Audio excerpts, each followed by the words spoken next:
हाय help दोस्तों, मैं हूँ फ्रेंड एम एल परमार और स्वागत करते हैं YouTube channel maths trick bye Parmar sir पर। तो दोस्तों आज का अपना टॉपिक एसएससी रीजनिंग एमपीपीएससी किसी भी कंपटीशन एग्जाम में वेरी हेल्पफुल रहने वाला है। तो आइए दोस्तों शुरुआत करते हैं पहले क्वेश्चन से। देखिए प्रश्न आप सामने कि आयत की लंबाई 10% बढ़ा दी जाए और चौड़ाई को 10% कम कर दी जाए तो क्षेत्रफल पर क्या प्रभाव पड़ेगा।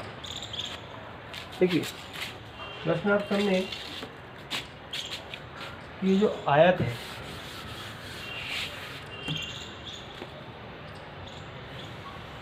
ये एक आयत है, ठीक है। अब इसकी लंबाई जो है इसको कितनी बढ़ा रहे, 10% बढ़ा रहे, और जो चौड़ाई है इसको 10% कम कर रहे हैं, ठीक है। तो कह रहा है कि क्षेत्रफल पर क्या प्रभाव पड़ेगा,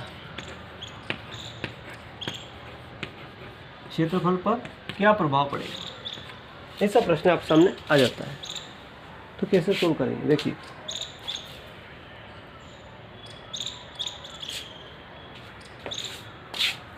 %, ये जो लंबाई है 10% बढ़ती है, वो 10% घटती है। दोस्तों बराबर परसेंट में अगर बढ़े और बराबर परसेंट में घटे तो उस स्थिति में क्या होगा, कमी होगा।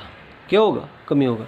यदि कोई क्वेश्चन सोल्व करते हैं, यदि लाभ हानि का क्वेश्चन आ जाए कि यदि किसी भी वस्तु को बेचने पर 10% लाभ होता है, 2 वस्तुओं को बेचने पर और 10% हानि होती है, तो क्या प्रभाव पड़ेगा, उस सौदे में उसको क्या मिला। तो दोस्तों उस सौदे में उसको क्या हुआ, हानि हुई। तो ऐसे बहुत सारे क्वेश्चन आते हैं, इसको 2 तरीके से अपन सोल्व कर सकते हैं। कितने तरीके से, 2 तरीके से। देखो एक तो क्षेत्रफल पर क्या प्रभाव पड़ेगा वो देखते हैं। तो सबसे पहले क्या होती है, उसको कमी होती है। क्या होती है, कमी। इस क्षेत्र में उसको क्या होती है, कमी होती है, कमी होगी। अब कमी कितने % होगी वो देखना है ना। तो उभयनिष्ठ लाभ या हानि, तो लाभ या हानि बढ़ा या घटा, तो कितना 10/10 का स्क्वायर बराबर 10×10 100/100, 2 से पकड़ के बराबर 1% की उसको कमी होगी।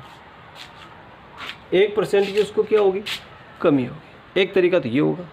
एक और तरीका बता दो।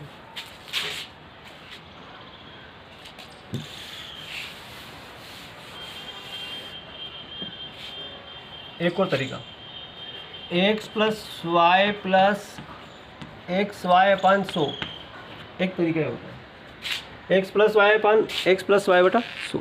देखिए x यानी बढ़ा हुआ 10, y यानी घटा हुआ 10, प्लस x बढ़ा हुआ और घटा हुआ -10/100। 10 से 10 कट गया और 2 सिपर से 2 सिपर कट गया बराबर -1, यानी कि 1% की उसको कमी हो। किसी भी तरीके से इस क्वेश्चन को सोल्व कर सकते हैं। 2 तरीके से बता दी मैंने आपको, जो आपको अच्छा लगे वो तरीका कर सकते हैं। इस तरह अगला क्वेश्चन देखिए, एक वर्ग की प्रत्येक भुजा 30% बढ़ा दी जाए तो क्षेत्रफल पर क्या प्रभाव पड़ेगा। वर्ग की प्रत्येक भुजा, वर्ग दोस्तों आप जानते हैं वर्ग क्या होता है।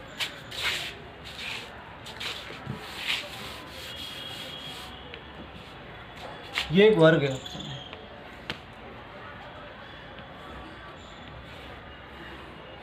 ये वर्ग की चारों भुजाएं ABCD ये चारों बराबर होती है। वर्ग की चारों भुजाएं क्या होती है, बराबर होती है। कह रहा 30% वृद्धि की जाए। ये जो भुजा है, मान लो कि भुजा इसकी 10 थी, कितनी थी 10, तो 10 से इसका क्षेत्रफल क्या होता, भुजा का वर्ग, ये 10 दाम कितना होता 100, क्षेत्रफल क्या होता 100 होता।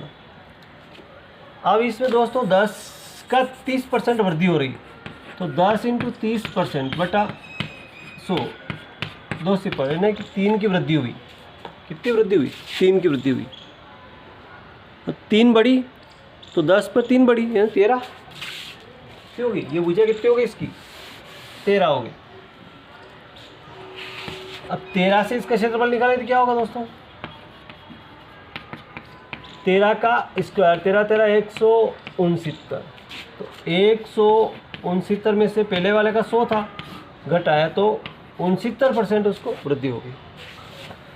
कितने % वृद्धि होगी, 69% उसकी वृद्धि होगी। आई होप कि अभी समझ में आ गई है ना। जितनी वृद्धि होती है उतनी वृद्धि निकाल लो, है ना।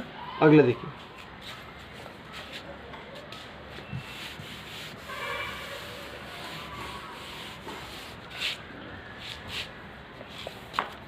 इसी तरह अगला क्वेश्चन देखिए,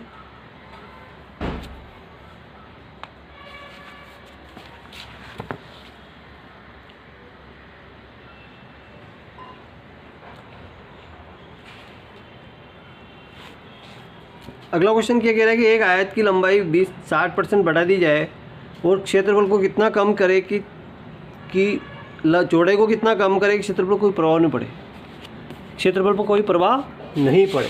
तो देखो ये एक आयत दिया उसने कि लंबाई मान लो उसकी पहले 15 है, कितनी है मान लो 20 है, और ये कितनी है 10 है, तो 20 × 10 बराबर कितना हो गया 200। अब ये बदलना नहीं चाहिए,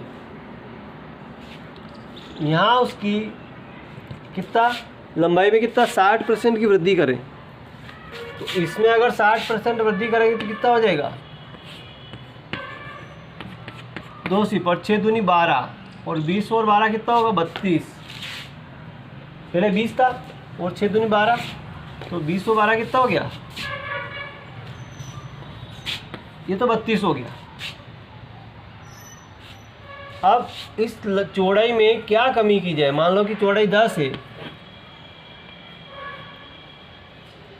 तो x% की कमी करेंगे, कितनी कमी करेंगे, माना कि x% की कितने प्रतिशत को 1% इसमें कमी करेंगे। तो आयत का क्षेत्रफल क्या होगा, लंबाई गुणित चौड़ाई, लंबाई कितनी 32 गुणित चौड़ाई, और ये क्षेत्रफल किसके बराबर है, इस 200 के बराबर है। तो 32 दाम 320 माइनस 32x बराबर 200, और ये 320 यहाँ से इधर गए तो कितने बचे 200, तो 120 बटा 32,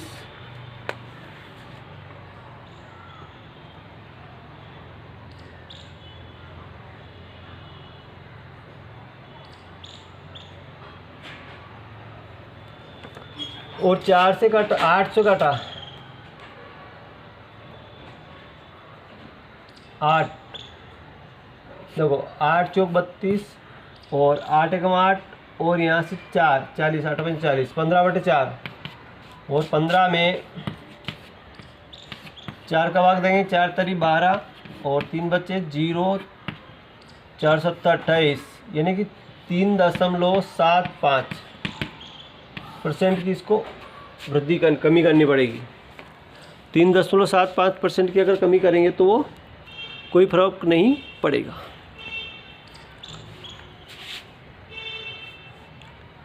इसी तरह अगला क्वेश्चन देखिए दोस्तों,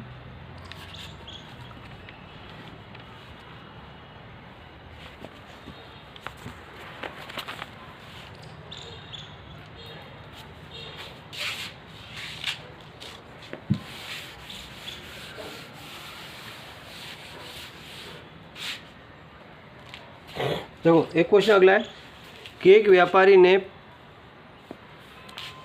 10 रुपये की 5 की दर से केले खरीदे और 15 रुपये 6 की दर से बेच दिए। देखो 10 रुपये में कितने खरीदे उसने 5 केले खरीदे और 15 रुपये में 6 की दर से बेच दिया। 6 की दर से 15 रुपये कितने बेचे उसने 6 बेच दिए। अब उसको लाभ कितना हुआ देखो, तो इसका गुणा 10 छंग कितना हुआ 60 और 15 पंजे 75। अब उसने 60 में खरीदा 75 में बेचा तो 15 रुपये का लाभ हुआ। 15/60 इंटू 100/1, 15 चौके 60, 4 25 चौके 100, 25% का उसको लाभ हो गया। लाभ कितना हुआ 25% लाभ हो गया।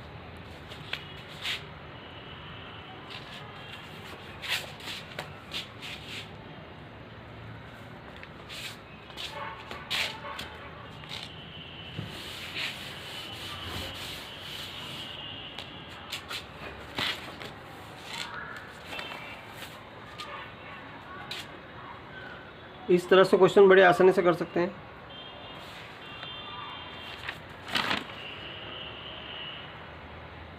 कोई धन 10% दर से कितने वर्ष में 2 गुना हो जाएगा। अब साधारण ब्याज सवाल आगे देखो। कोई धन 10% दर से कितने वर्ष में 2 गुना होगा। कितने वर्ष में 2 गुना होगा। तो देखिए साधारण ब्याज वाला क्वेश्चन बड़े आसान। देखिए ये 2 गुना, तो 2 माइनस 1 बट्टा क्या आ जाएगी दर इंटू 100 बट्टा 1। 2 में से 1 गया तो 1 बचा, 10 से 10 कट गया, बचा कितना 10 वर्ष। बड़े आसानी से क्वेश्चन सोल्व हो गया। तो साधारण ब्याज वाले क्वेश्चन बड़े आसानी से इस तरह से अपन कर सकते हैं। अब एक क्वेश्चन और देखिए साधारण ब्याज वाला।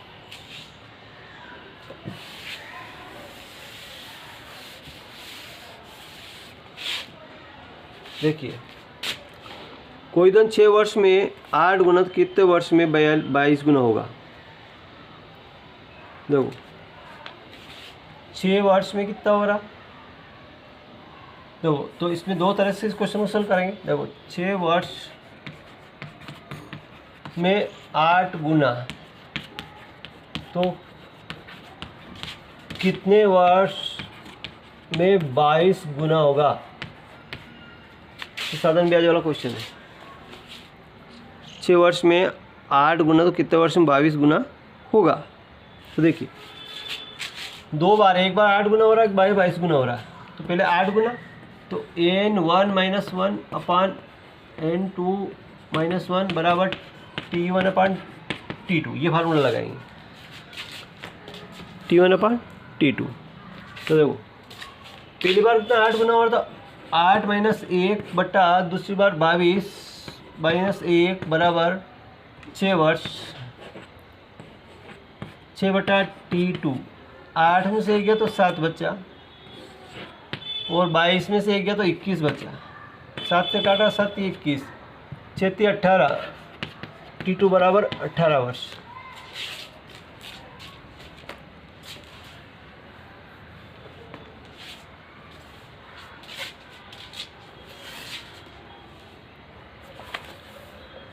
अब इसी तरह तो साधारण ब्याज का, अगर चक्रवृद्धि ब्याज का है तो क्या करोगे।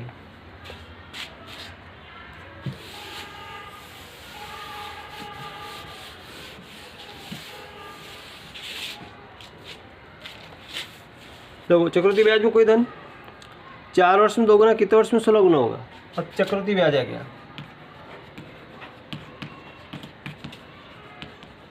देखो 4 वर्ष में कितना हो रहा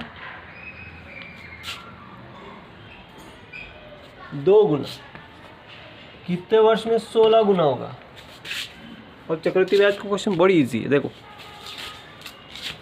2 की कितनी पावर, 4 पावर से 16 बन रहा। इसी 4 का 4 में गुणा करें, 4 चौक 16। 16 वर्ष में वो 16 वर्ष में